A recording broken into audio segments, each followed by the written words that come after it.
जो बोले सो तरे, जगत गुरु श्री चंद्र हरे। भगवान श्री श्रीचंद्र व पंचदेव उपासना पद्धति भाग 10।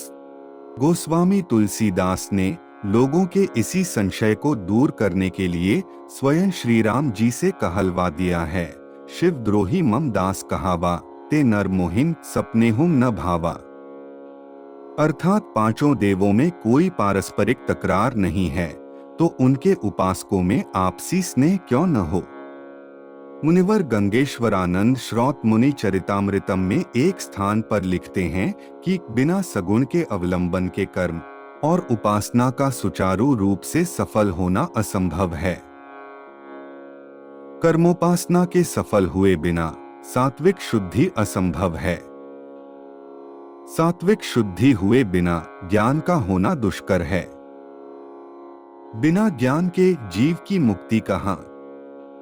सच यह है कि निर्गुण ब्रह्म भाव सगुणी उपासकों के सम्मुख जब ध्यान करने वाले जिसका ध्यान करते ध्यान प्रक्रिया रूपी त्रिकोण में आविर्भूत होता है, तब उस उपासक के चित्त में उपर्युक्त पांचों भावों में से जो भी भाव अवगाहन करेगा, तो वह अपने देव रूप में परिणत होकर उपासक को उसके दर्शन करवा देगा। अर्थात यदि उपासक के चित्त में शक्ति अवगाहन करेगी, तो वह मातृ रूपा मां दुर्गा को भगवान के रूप में पा सकेगा। महर्षियों ने उक्त पांच भावों को उपयोगिता की दृष्टि से एक सगुण ब्रह्म के पंचधा रूपों में वर्णन किया है। सगुण ब्रह्म का एक ही रूप है, किंतु उपासक के भाव में अंतर होने के कारण उसके अनुसार पांच रूप प्रकट हो गए। इसीलिए विष्णु पुराण में श्री विष्णु के लिए जो विशिष्टताएं दर्शाई गई हैं, शिव पुराण में वही योग्यताएं शिवजी की हैं। देवी भागवत में देवी को ही ईश्वर और उसके द्वारा सबकी उत्पत्ति, पोषण, संहार आदि कथन किए गए हैं। उसी प्रकार गणेश पुराण में गणपति तथा सूर्य पुराण में भगवान आदित्य।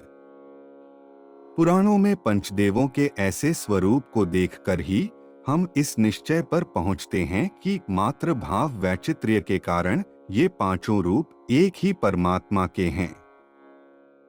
तात्पर्य यह कि उक्त पांचों देव कोई अलग अलग शक्ति नहीं है, अपितु एक ही परमात्मा है। उपासक की भावना के वशीभूत वह अलग अलग रूपों में प्रकट होता है।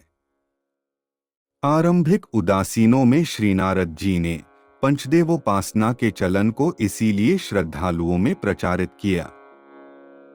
वर्तमान युग में भगवान श्री श्रीचंद्र जी ने अपनी रचना पंचाष्टकम में श्री कृष्ण, शिव जी, दुर्गा माता, गणपति एवं सूर्य देव की स्तुति की है। श्री कृष्ण श्री विष्णु के ही अवतार हैं, यह सर्वमान्य विषय है। मुनि प्रवर नारद जी से लेकर आज तक साधारण उदासीन साधु भी इन्हीं पांच देवों के सम्मुख शीश निवाता है और इन्हीं की स्तुति, आराधना, उपासना करता है। उदासीन मंदिरों में पांचों देवों की मूर्तियां स्थापित की जाती हैं।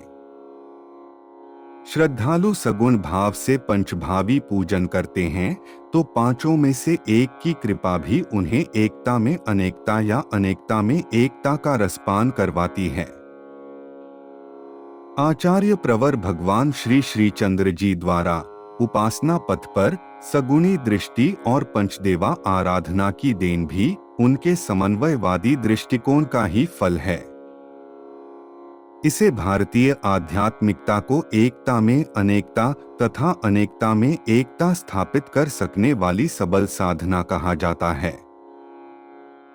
भगवान श्री श्रीचंद्र इस तथ्य से पूर्णतः परिचित थे, इसलिए जब उन्होंने अपने सेवकों के लिए सगुण भक्ति का विधान किया, तो साथ ही नाम रूपी सृष्टि में परमात्मा के विभिन्न गुणों को आधार बनाकर पांच देवताओं की उपासना, जो उदासीनों में युग युगांतर परंपरा से चली आ रही थी, श्रद्धालुओं के बीच प्रामाणिक घोषित कर दी। उदासीन आश्रमों में पांच देवों की मूर्तियों के साथ साथ आश्रम के प्रणेता अधिष्ठाता अथवा अन्य उच्च कोटि के महात्माओं की मूर्तियां भी रखी जाती हैं। इति। जय श्री चंद्र हरे।